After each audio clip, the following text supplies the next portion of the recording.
Okay, so welcome everyone. You are with Focus on Women in our clubhouse today. You will notice at the bottom of your screen there's a little plus sign. Please click on that and invite your friends to join us. Focus on Women's mission is to elevate and empower female identifying professionals in the commercial photography industry.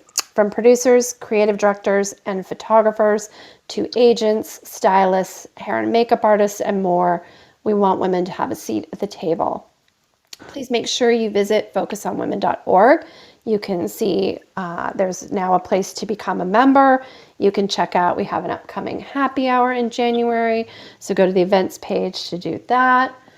We also have an amazing podcast that Shelley Waldman, who just joined the stage, and myself host weekly. So every week, except for this week, for the holidays, we took a little bit break. But every week, typically on Thursdays, we post a new podcast. What else? We also meet here every Tuesday, 9 o'clock Pacific, 12 o'clock Eastern. So we're excited to have you guys here. I am Traci Terrick. I am the founder of Focus on Women as well as Poppy Creative Agency. And we are excited about today's chat about payroll. This is such a good topic. And we have Lila from Wrapbook here with us. And I'm going to let her introduce herself. Welcome, Lila. Hi. I am Lila Nawrocki. As I've been introduced, I am with Wrapbook.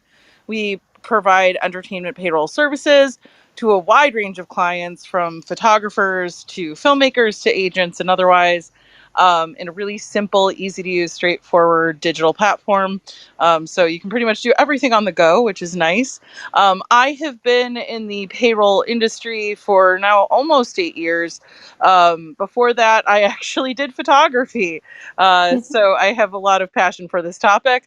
And as well as, just in general, I went to film school. I went to Emerson College. I've majored in film and theater production. And yeah, I definitely want to see, women identifying people make it in this industry, and get paid fair wages along the way, and also protect their interests as they go, which is why payroll is so important, particularly to photographers. Awesome. We also have Mary Dail from Big Leo with us. Mary, you want to introduce yourself? Yes, ma'am. My name is Mary Dail. I am the owner of Big Leo Productions, an agency representing photographers, directors, and stylists in this wonderful commercial industry that we are in. I'm a co-founder of Focus on Women with Traci. This topic is really near and dear to me. If I can say I'm excited about payroll, I know it sounds crazy, but I'm excited because it has really become a necessity in our industry. So I hope no one thinks this is a boring topic. I think it is very important. It is becoming more and more the norm, and I'm very excited that we're having it. Awesome. Shelley, you want to introduce yourself? Good morning. I'm Shelley Waldman. I am a food and lifestyle commercial and editorial photographer based in the San Francisco Bay Area, and I am the producer and co-host and with Traci of the Focus on Women podcast, and I'm the chair of the podcast for on the board for Focus on Women and I help out here on Clubhouse as well. And pretty much today I'm going to be quiet and listen, and just help support the three of you in this discussion by pinning links to the top or asking questions. So thanks so much for being here. Great. Thanks, everybody. Mary, do you want to dive in? I'm going to let you kind of drive the bus on what we want to talk about here. Yeah, I would love to. I mean, Lila, I think a big question that's come from me, and again, for someone like Traci and myself, it's a little bit different than, say, an individual photographer because we're agents representing several. And what do you think prompted, or maybe what prompted payroll to become so important in photography? I know it's been the norm in the video world. Video production has always put people through payroll, but why suddenly is this so important Sure. for photography? So I think that's a two-part situation. I think one, you had the rise of the internet and copyright and who owned what, which we'll get more into, I'm sure, through this discussion, as employment can really dictate what your rights are to your photos and to who works for you and their photos. But I also think there was the rise of laws like AB5, which we saw in California. And in general, most states do have laws, either the common law or they have the ABC test that determine who and can be called a contractor, which is what I think a lot of photographers, a lot of independent filmmakers tend to want to pay people as, because that's what they're familiar with. It's easy, quick W-9 and you pay them 1099 at the end of the year. But the problem is that leaves you kind of open to a lot of liability. And so because of that, because of these penalties these states are building, it definitely behooves most photographers to attempt to pay compliantly as much as possible. Right. So do you feel like this was sort of born out of that law change in California, or do you feel like it existed before that? Can you summarize, like in a nutshell, what that law essentially says in California? Sure. So, specifically in California, the ABC law states that you can't call someone a contractor if you give them a set schedule, if you tell them what to do, or if they are in a similar industry as you. And so, because of that, if you were to pay somebody as a contractor, California actually has up to 3 years to determine whether or not that person is, in fact, a contractor. If they determine that that person is actually an employee, it is $5,000 to $15,000 per misclassification, Oof, which is rough. And you think that's bad? You head on over to Illinois, and in Chicago, they will charge you $1,500 per day that person's misclassified and on a shoot with you. So it can get yikes. pretty astronomical very fast. And what services like Wrapbook do is they provide an employer of record. So we'll basically hire, if you hire your people as employees, we take them on, we'll manage, if they file for unemployment, we'll manage, if they have a workers' comp claim, which I know we'll dive more into. But it's the rise of entertainment payroll companies came to kind of help people that want to be able to create freely without worrying about that risk that comes with trying to be compliant. So I think that we saw more of a rise in the need to be compliant as more and more of these fines got kind of sorted out. And it's coming to a peak right now because with COVID, a lot of people were trying to register for benefits and found, oh, wait, I was never paid as an employee. But worse off, they would go to file for unemployment to get those benefits, and that would trigger an audit back on the photographer, back on the production company that hired them incorrectly in the first place. Yikes. Yeah. Right. So it's sort of a risk versus, Yeah. I think, yeah, a And risk assessment here. especially photographers. New York in particular loves to audit photographers, particularly, like they just do. So you're not safe just because you're small. It's usually caused by an employee who registers for unemployment, but it can also be caused by, like, if you go down to Tennessee, Tennessee actually has an anonymous tip line if somebody believes they were incorrectly hired as a contractor when they shouldn't have been. And they also have the ABC law, and they're not like, you wouldn't think, oh, Tennessee, that, empire of entertainment, but they do a lot of productions. And they do offer, resources for those who are misclassified. So it's to everybody's benefit to make sure that you're compliant. Payroll services can help you do that. Right. And so this is, let's just take this down the line a little bit too, because we're Sure. starting with if a producer has, is sort of managing a shoot from a payroll perspective, they're paying everybody out. Yep. How does that, that obviously covers everyone. What about the photographer? Like if the photographer is, say, incorporated, but the producer's running everything, how is the photographer covered? So it depends on how the photographer is being paid. So a photographer as a loan out, meaning they are an S corp, a C corp, an LLC that files as an S or C. They have a licensure to operate in that state. They are free to move out the building and be hired as a photography business as a loan out to that production. However, if they are just an independent, want to pay against their social person, what happens is, or what some of the risk might be, in particular when it comes to workers' comp, if they're a contractor and they're using your equipment, your workers' comp, if you even carry workers' comp, may not cover if damage happens if they're using anything that's yours. So if you use a contractor, they have to bring all their own equipment down to the memory cards. And that will help you, make sure that you can show that they're a contractor. But even at that, different states have different definitions of what can be considered a contractor, even as a photographer. So in California, the rule is that they can take up to 35 photos in a year for the same employer and be considered a contractor. Beyond that, though, then you're looking at having to classify them as an employer or loan out. Oh, wow. So what if Yeah. you're a photographer shooting regularly for clients? Yeah, so at that point, it is in everybody's best interest for you to be classified as an employee, and to have your work staff classified as employees. Now, if you're a photography business and you're hiring people to do photography for you as associates, um, you can have uh, further protections, and you have work copyright to their work if they work for you as an employee. You don't if they're a contractor by default, but you would have to have an additional contract signed.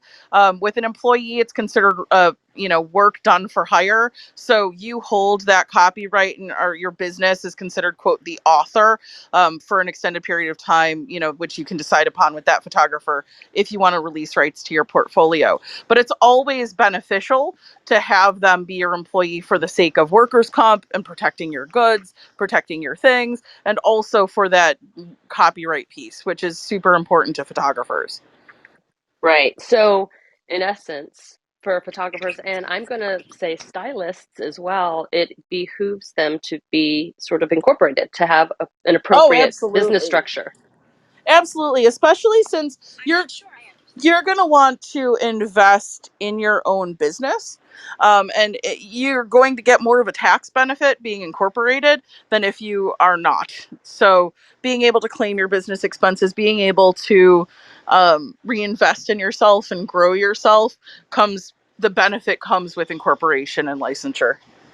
Right, right. And you probably can't answer this really for someone like, say, Traci and I, but is there, what do you do if someone is just adamant that they do not want to be put through payroll because their view is that, well, I don't want my taxes taken out. I I want mean, to, you know, personally, for me, at the end of the day, it's you on the line for them. hmm If you don't want to put yourself at risk, then it's worth finding somebody who is willing to be compliant. right, Because compliancy at the end of the day can come forth and be an issue for you. And it's going to ultimately fall on you. So I understand there's this idea, especially in the creative industry, we want to keep our friends, we want to work with people we know. But I guarantee you, there is somebody out there willing to be compliant and do the right thing. And whatever, it might be super talented that you can give an opportunity to rather than put yourself at risk. right. And it also sounds like, what you're saying is if you're incorporated versus an individual anyway, you're going to be able to write things off a different way if you're incorporated. And if Absolutely. you, yeah, and Yeah. if you're a sole proprietor, those taxes are going to be coming out of that money anyway. Yeah, you're going to lose taxation either way. If you're a sole proprietor, you're going to lose the same percentage taxes. It's not going to, there's some leeway, but you're paying still in the 20% range most likely. Whereas with incorporation, you are going to get a break. I mean, you're going to be able to organize your business in such a way that it benefits you. And you can't do that if you're just running on your social. Right. Okay. Because I think even my misconception was that, a sole proprietor who has a business has this idea that they're writing off a certain amount, which they're probably not Sure. doing in the same way that they would be if they were Right. incorporated. It's just not the same. And also the protections are not the same. As far as like if your business is sued, if there's an incident, and you might not think there's like a huge incident, but how many, we know wedding photographers who like their camera gets destroyed or something happens and they end up having a liability issue and they probably have insurance, but like, stuff happens. So you have to be prepared for the worst at all times. I know this is why indie film companies, they'll make an LLC so that they can create their film and not be at risk of losing their entire lives because they wanted to create a film. So I think that it's like super important to make sure you're protected, and you're protecting your own personal interests. You're protecting yourself and your own household. Absolutely. No, Mary, that can we makes do a quick recap and ask people to ping their friends in? Because this conversation is dynamite, and I don't want anybody else to miss out on this. Absolutely, absolutely. Well, if you just joined us, we are, this is the Focus on Women Clubhouse, where today we are discussing payroll with the extremely knowledgeable, very experienced expert here, Lila Louise Nawrocki. Is that Yes, how you you say got it? it right down to the end. Yeah, awesome. From Wrapbook, which I also just joined because as an agent representing many, many photographers and stylists, I wanted myself to be compliant. I often just roll out those 1099s at the end of the year, and I just kind of panicked because I realized, okay, there's this law in California, there's things happening in New York. Obviously didn't know about Chicago or Tennessee, but this is super important to know, and just to make sure we're all buttoned up. So we are talking about getting your business structure in order, whether that's an LLC S Corp situation. You can be an LLC, a single member LLC, and still file taxes as an S Corp. That is what I do. Yep. And use a company like Wrapbook to be compliant with the people you are paying, photographers, your assistants, your assistants, your assistants. It's super important. Yes, thank you, Shelley. Traci, you and I talk a lot about the pushback that we get. Obviously, we've covered that. Oh, just quickly, like Shelley said, there's a plus button at the bottom if you want to invite somebody into this conversation, because as she mentioned, it's really important. I want everybody rolling into 2022 with their ducks in a row and all buttoned up. But Traci and I talk a lot about, as agents, paying what we deem our people's own businesses, our photographers, our stylists, but we do still have people who are not structured that way. What are some of the challenges you face too? Well, I do a lot of billing for what are producers sometimes and what we call merchandise coordinators, like PAs, let's say. Um, and I work with big companies that specifically reach out to me to hire those kinds of people so that they don't have to worry about their workers' comp. And they seemed, so they're relying on me basically to make sure these people are covered, which is what, when AB5 passed in California, that was a big red flag for me. Oh, yeah.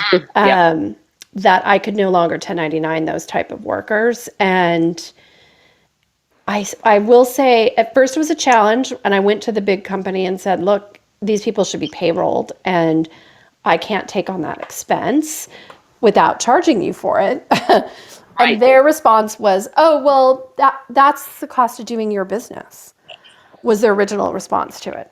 And so I sucked it up for a little bit longer, much to my bookkeeper's dismay, and kept doing it under the radar. But when COVID hit, it became a really easy thing for me to go back to them with and say, look, these people need unemployment and they need to be able to be covered by workers' comp. And they're not, none of them are, they make $350 to $400 a day. They're running on their social security numbers. They're not setting up as businesses because they're eventually going to become a photographer or whatever they're doing, right? They're on their way up to a different career. So it was easier then. For some reason, they immediately went, oh yeah, sure. Okay, yeah, no, we'll do it. We'll comply with whatever fee you have to add on to get them payrolled, and we'll pay you in advance. That was a big thing too, is that I need the money up front, right? I'm not going to front a whole payroll on my own business. I'm not a big corporation. So that's been a challenge, getting the advance in time to run those payrolls. And I guess that would be a question, Lila, for you. Sure. I'm under the impression, say you do a project, and I was under the impression, at least with California law, that I had to pay them within a certain number of days from that project once they finished. Am I not right? Yeah. So a couple things. It used to be, and we would see this more with like models, right? Where you would have to have check in hand when the job ended. And thankfully that law changed a few years ago, where now they just have to be paid in the next standard pay period. So for most cases, most states, you have to pay within 10 business days from when that person worked. So we're looking at about 2 weeks.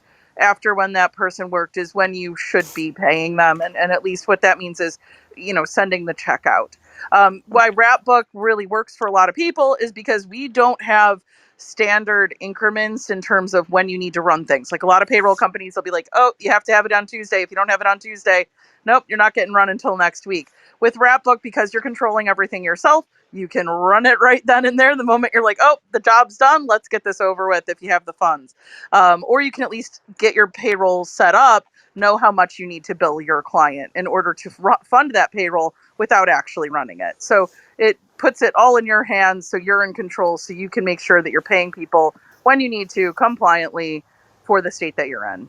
Yeah, and I'd love to do a little plug on Wrapbook in general because I had used a different payroll service originally in California when I started this, and their uptick on what they were charging me was at 28% on top of Oof. the day rate of whoever, which gets expensive Yeah, when, as a rep, I'm also digging them for my own fees as sure. besides that. So for all of you listening, I believe, and correct me if I'm wrong, Lila, but Wrapbook Sure. is one of the most economical payroll Oh, systems. absolutely. And it's because you do, like she said, you kind of run the show. You're in control. You're the one setting up the people in the system.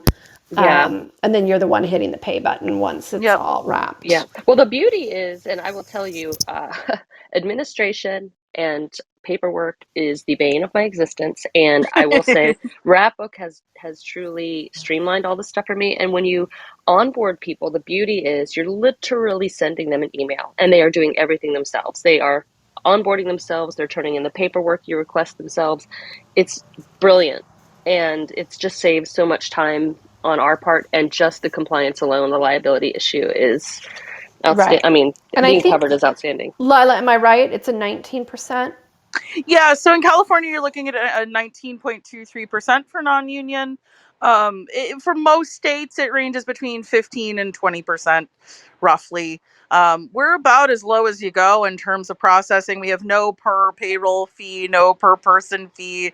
You can run. I had one woman who wanted to run everybody on her payroll in individual payrolls, and she's like, "Can I do that?" I'm like, "Yeah, go for it. If that makes you happy, absolutely, knock yourself out." And while we are taking out the middleman. So I used to work at a standard payroll service for entertainment payroll. You're not seeing the behind the scenes there. A lot of times what's happening in those kinds of payroll services is you're handing off your pile of paperwork, then it's getting passed around the room to get entered, to go through data entry so that they can put in the time cards. Then you're getting an edit, then you have to send back for the edit. And it's a lot of back and forth, and honestly a lot of room for error.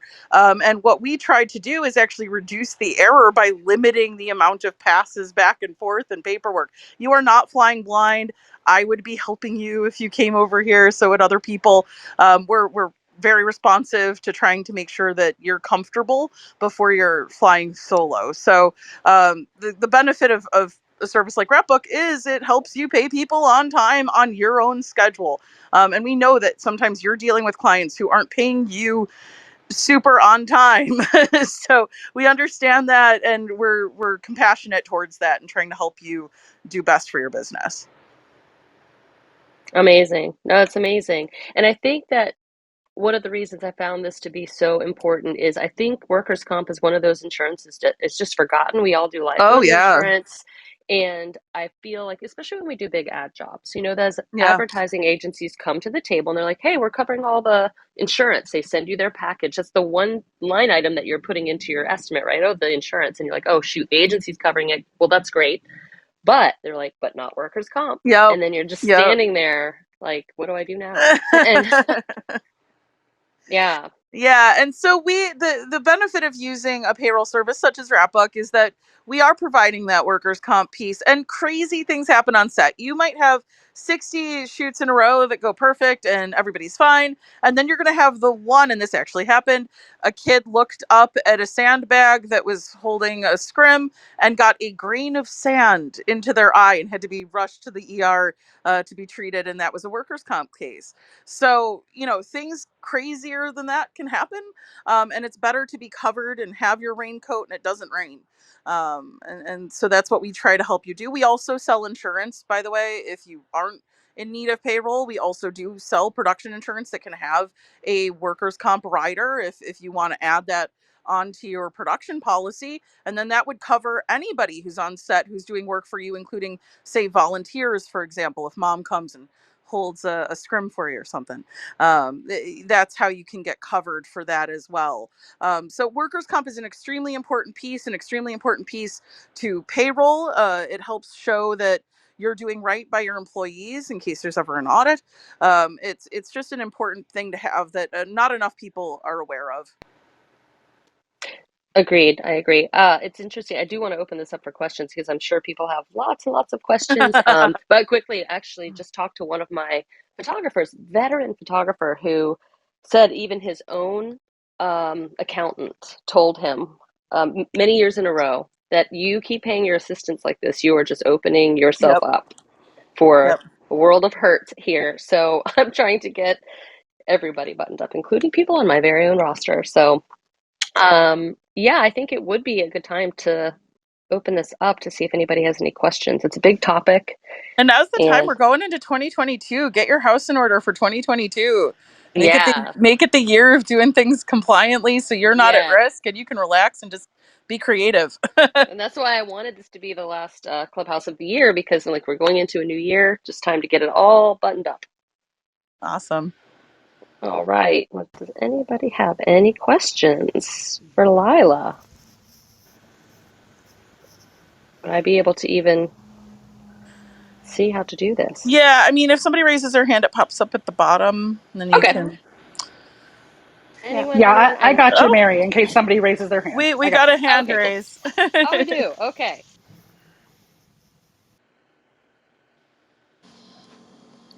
Kim. Hey, Kim. Hello.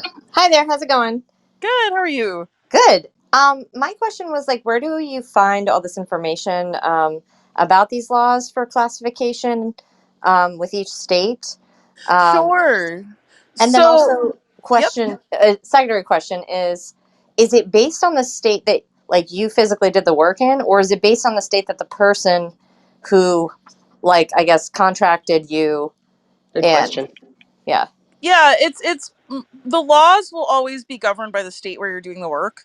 As far as where you can find out about these laws, not to just keep plugging Wrapbook, but Wrapbook actually does have a pretty robust blog that covers these. In fact, if you if you just Google employees or contractors Wrapbook, it'll be like the top search result. We go state by state and tell you which law path is in each state as far as ABC versus, common law as far as which contractor law is used. That said, as far as the knowledge of like what the penalties are, what the fees are, that is a lot of my own independent research. Eventually, we'll probably have a blog post on that too. But I would say, genuinely, I learn from our own resources. Sign up for our blog post for our mailings. We have a lot of research put into that blog, and a lot of useful hands-on sort of information that can help you crack this. Oh, awesome. And Yeah. then another question, sorry to keep like throwing them at you, but No, you're good. um are these laws like and the classification is that tied to like the duration in which employees need to be paid? I've researched the Freelance Isn't Free Act in New York City, and that one Sure. actually states like that the time frame that the freelancers need to be paid in. So I didn't know if the states also govern that. Yeah, so different states have different laws surrounding time frames. I Okay. honestly don't know them off the top of my head. I happen to know California, but yeah, each state does have its own general governance about what can and can't be paid and when. Okay. Great. Yeah, Thanks. no problem. Yeah, Anybody else out there? that's really important because our agency is in New York. We have artists all over the country, and we Sure. had a New York photographer just do a project in California. So onboarding everything through Wrapbook was really easy because you just put in the state, you put in the address of the shoot, and this everything falls into place. So I imagine if you're doing a shoot in Texas, a shoot in Chicago, Yep. anywhere, you're putting that information in, and just everything rolls down the hill, in Exactly. compliance with that state. That's great. Yeah. Anyone else have a question?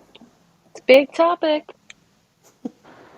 I mean, while we're on the topic of just payroll and women in payroll, right now we all know about pay inequality that happens with women, with minorities, and the greatest way that we can serve ourselves, that we can document what's going on, is to be paid compliantly. Because when you get paid as a W-2 worker, as an employee, we're logging demographics and reporting that to the IRS. That's how we can show, hey, this is what's happening in terms of pay inequality. And so it benefits everybody from the top to the bottom, your future, daughters and everything, to make sure that we're logging this payroll compliantly. Oh, that's a great point. That's a great point. I didn't think about that. Yeah. All right. Gosh, I guess we've done our job. We've done a great job talking about payroll. So everyone listening Oh, we is got another going to. hand up. Oh, cool. Hello. Hi, everyone. How's it going? Good. How are you?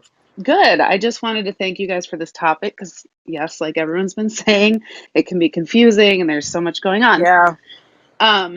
I wanted to just, I don't know. So I've run into things where they want me to pay talent as well as crew. Are there Oh, any yeah. differences in, navigating some of that? Because I don't know if like rates are different, like, percentages. I don't know. Maybe Sure. talk So, about that if there's anything yeah, that we need to know about that. absolutely. So I'm sure Mary and Traci have feelings about this as well with agencies, because that's the real big difference that you're going to see with talent. And other than that, though, cost wise, as far as like actual payroll wrap book would be concerned, cost is the same unless you're dealing with union workers. But when it comes to non-union, same rates, same percentages, same perks. The difference, the primary difference that I see as somebody who works in customer success, is often people want to get that check directed to an agency, and they don't. There's some confusion always about like, oh, well, can the check be in the name of the agent? Do I need a check authorization form? And so this is the long and short of it. Wrapbook helps because when the person registers to work on the job, you would invite the talent to come into the job.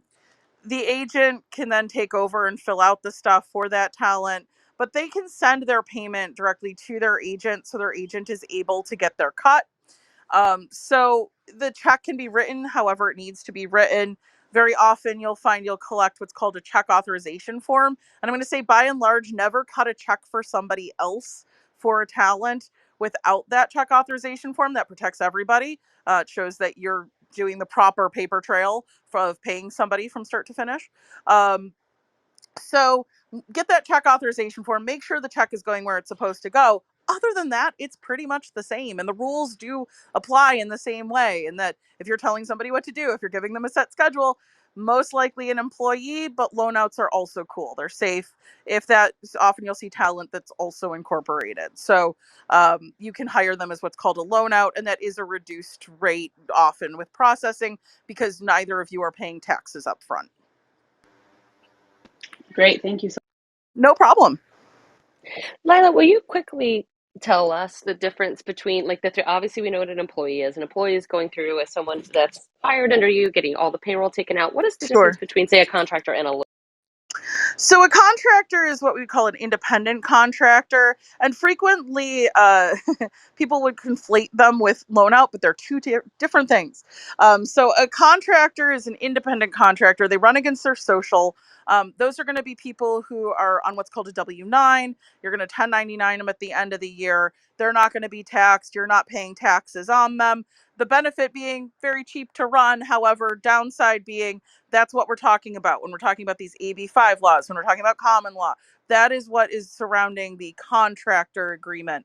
Now, when we're talking about a loan out is somebody who has their own business, they have their own established business, but they're loaning themselves out from that business to come work for you at your direction.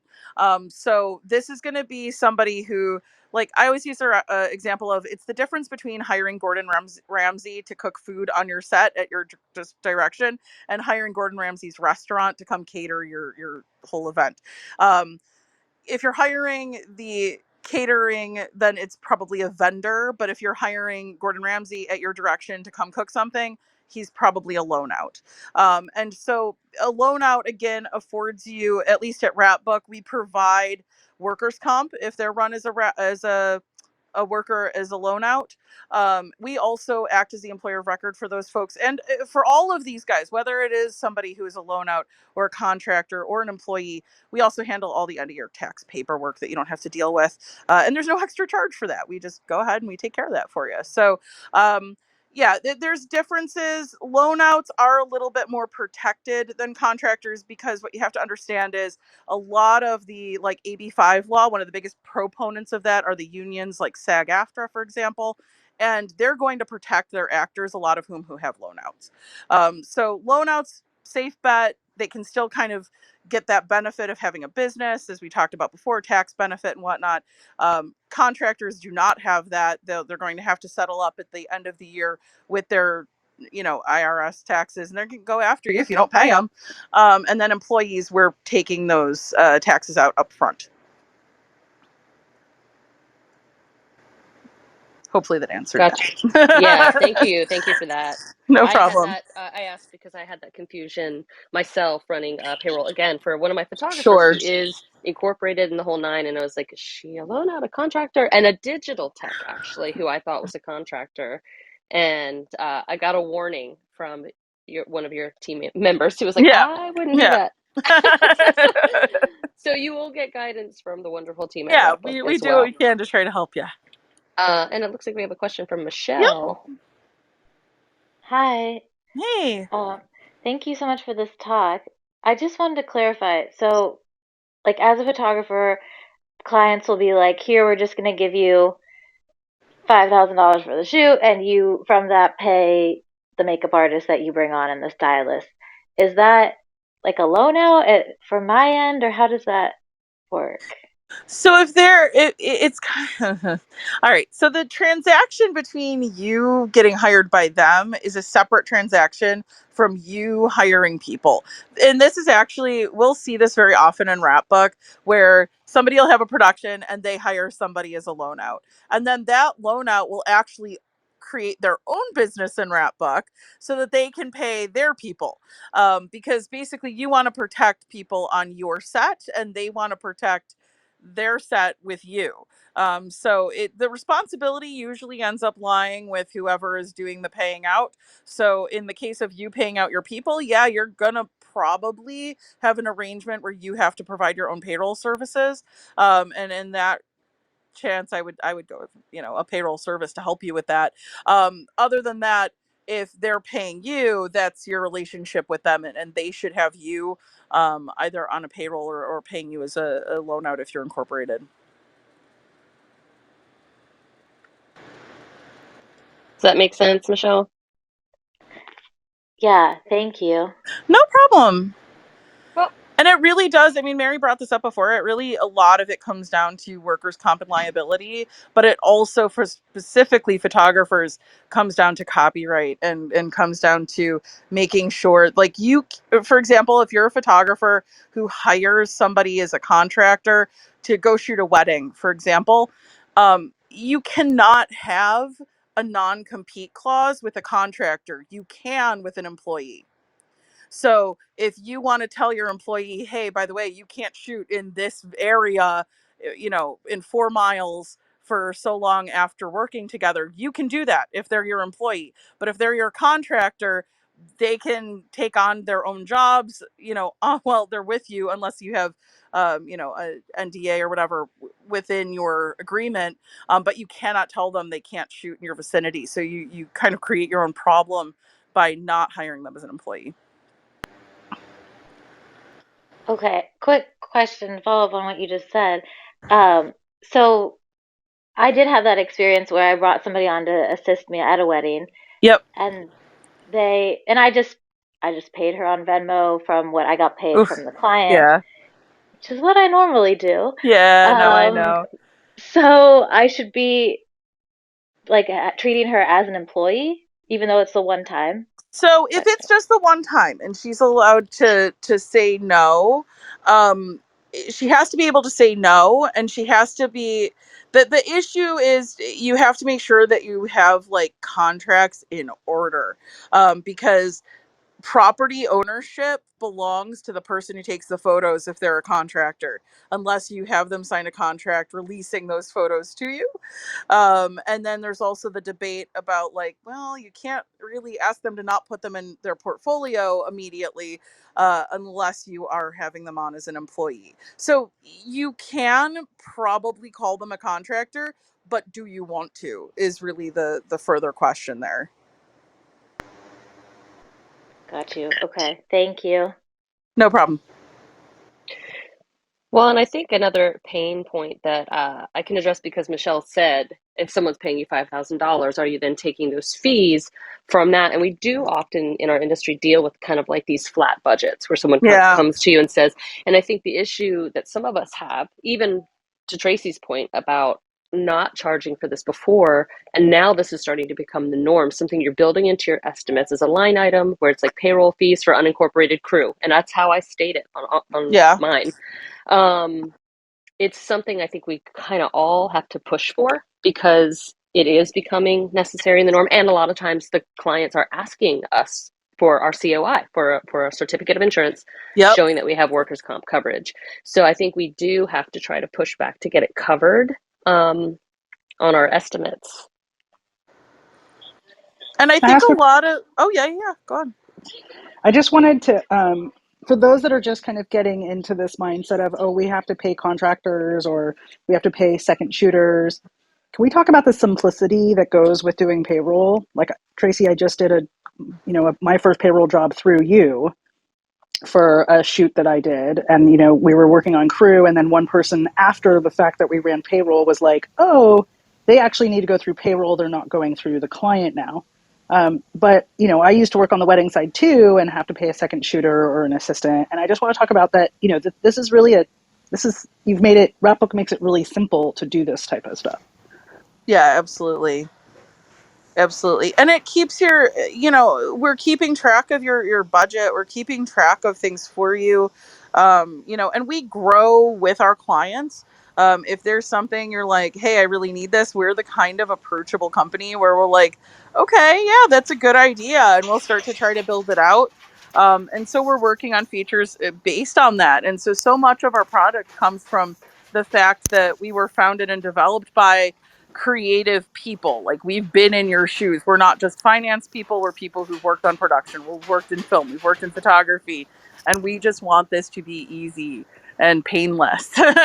So, Yeah, and I think yeah. also it's about kind of making, it should be industry standard, right? It should Yeah, be something, if we don't talk about it and people aren't all doing it, I think it makes it more and more difficult for those of us who are doing it for a client. It makes it easier for the client to come back and be like, oh, well, I'll just hire someone of who doesn't course. do it that way. So, And also tell yourself, like, why don't they want to take on the liability? right. Ask that question. That's they're putting it on you for a reason. And so here's your opportunity to kind of, let's take a stand for all creatives, but especially, women and minorities, and insist that we're paid compliantly and insist that we're paid safely, especially in a time where so much of the world is unsafe. We definitely need, to have workers' comp insurance in place. We need those protections, looking out for us. Yeah, I think that's what it comes down to. And I think like Mary said, it's like all it takes is one time that you don't do it, Yeah, or the one time that somebody has something happen. I've never had anything happen on set. And then luckily all year I've been using Wrapbook, and someone for the first time reached out and said, I just realized that I need to go to the doctor, or something happened to me when I was on set and I forgot to tell you, or whatever. And it right. was so easy to just sort of be like, great, no problem. You're covered. Yeah, we Here's got the it. information. Right. Yeah. Looks like we have another question. I don't know. Yeah, I tried to bring Peter up, so if he pops in, fantastic. Okay. Oh, okay. Did he jump on and off? Yeah. Huh, okay. I guess we'll. Traci, can you give But us yeah, a so recap before we head into the last Oh, yeah. 15 minutes of the room? Oh, sure. You are tuned into our Clubhouse channel with Focus on Women, and we are here with Wrapbook. They are an amazing payroll solution for all creatives. So please make sure Shelly's kindly put up the link for the demo so you can click that and check them out. And you can check us out at focusonwomen.org. We have these Clubhouse chats every Tuesday at 9 o'clock Pacific and 12 o'clock Eastern. We have a happy hour coming up January 19th, so make sure to check out our events page and register so that you have your space for our Zoom happy hour. And then we have a podcast that Shelly and I host every week. It drops on Thursdays. It will drop next Tuesday. Just we're a little bit off with the holidays, but make sure you tune in. We have a great photographer named Kennetha Brown, who's based in Rhode Island. So that was a fun chat. And yeah, welcome everybody. Lila, what else can we dive into? I mean, the only other thing that I would say that is an important thing to cover, I think, is oddly overtime. Lately, I've seen working in customer success and just working in payroll in general that there is this kind of people want to get around overtime, and I think that's where a lot of these compliance issues start, because you have a budget and you're working on a very shoestring budget, and people end up kind of rated incorrectly, and then it becomes kind of a struggle to keep track of, like, well, what do I owe in terms of overtime, depending on where I'm shooting, depending on where the project is. And again, services like Wrapbook, we're going to help you make sure that you're processing that overtime correctly. And there is kind of no way around it when you're hiring somebody as an employee. Now, when you're talking about a contractor, you can have a flat rate agreement, and you should be paying in a flat rate agreement when you're dealing with somebody who you designate as being a contractor, simply because that will help certify that they are in fact a contractor, because you're paying them on a flat rate. Contractors are not entitled to overtime by their definition. And again, in case you missed it, Wrapbook does have on their blog post, if you look up employees or contractors Wrapbook in your Google bar, it should come up right to the top. There's an article that designates what is a contractor by state, depending on what laws in that state. And so overtime is super important. It's something that I think gets kind of skipped over, but it is something that is important. The only other point outside of that is always check your pay stub. Always check how you are paid. It is the number one piece of advice that I tell anybody, but particularly women, myself included. I worked at a payroll company and my first check was wrong. So make sure you are always checking your pay stub. I'm even bad about that here. I forget to check sometimes, because there's so many things that are controlled by your paycheck, and you're putting in so much time. Make sure that you're getting paid accurately for it. Awesome. Andrea, did you have a question? I see you're on stage. Hi, I'm just so Hello. impressed. And I personally have learned a lot. And I knew this was a very important Awesome. topic. And I didn't honestly, I mean, I've heard of your company and I recommend it to everyone. But Awesome. I just got to tell you, everybody must do what you're saying. I totally agree. Oh, thank you. Yes, absolutely. We'd be happy to have you. I'd be happy to help you. Like I said, I was employee one here, so I've been here from the beginning. Happy to help you with anything you need or any questions you have. You can also, shoot me an email. My email is Lila, Lila, at wrapbook.com. If you have a question, I am here for you, even outside of this call.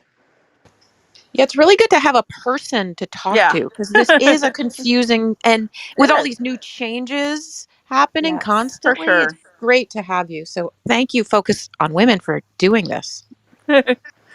Happy to be here for such a great cause, too. Yeah. Lily, do you want to introduce yourself and ask a question? Hi, thank you guys so much. I have only used Wrapbooks as a vendor, as a photographer, and Okay. would like to say it was so easy, and I got paid on Aw, time, and I didn't have to awesome. chase anybody down, and it was wonderful. So I've been working mostly on smaller commercial things. Would love to move into bigger.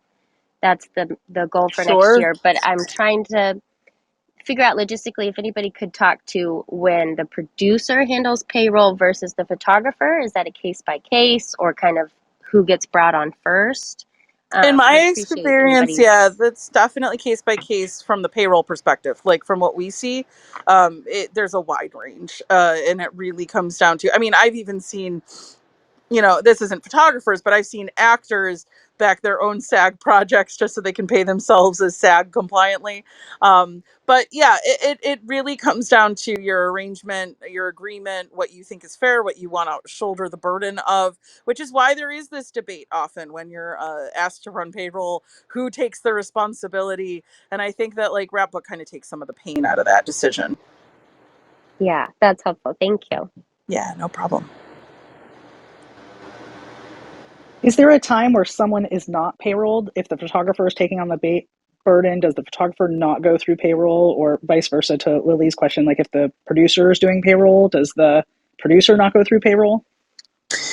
I mean, I'm going to advise for payroll almost always. There are circumstances where, like I said, you can hire a contractor if you would like to, but you lose a lot of your protections when you do, particularly in the photography industry, unfortunately, because you're dealing with copyright, and you're dealing with ownership, and you're dealing with who is the author of a photo, and that is so much controlled by the employment status. So yes, you can. Should you?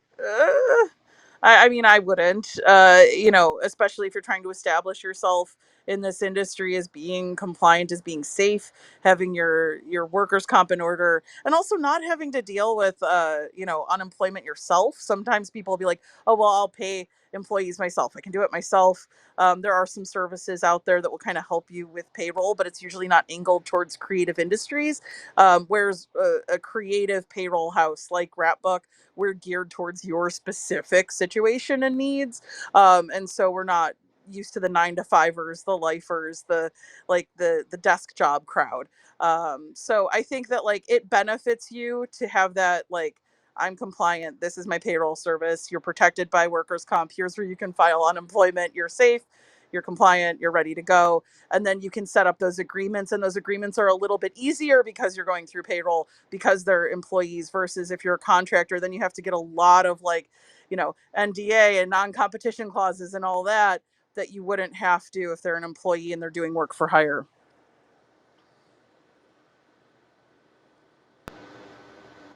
No, that's fantastic. You made me think of something else earlier, both with the copyright issue and talking about photographers. Well, when you were talking to, I think, Michelle about the assistants and non-compete stuff, what I Yeah. find interesting is going back to my photographer, who was not paying his assistants through payroll. I think it's important because if you imagine you have assistants working for you pretty regularly, because most people have favorites and they get to know them and hire them all the time, you can actually tell that assistant, you cannot go after my client for Yeah. X amount of time after you graduate from assisting to being like a photographer if they're your employee. Is that correct? Yeah, and even just your vicinity. You can be like within 4 miles, as Wow. long as you're working for me.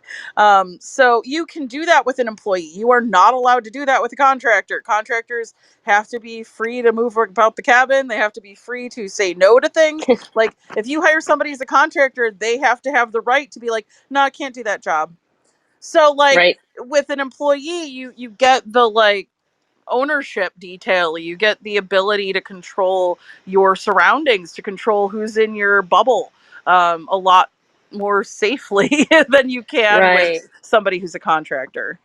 Yeah, because there's obviously the moral issue with that. Nobody wants Yes, their assistants going over to your client saying, "Hey, look at my book," while you're on of set. But you have course. you have legal standing if you're paying them as an Yes. employee. Okay, Yep.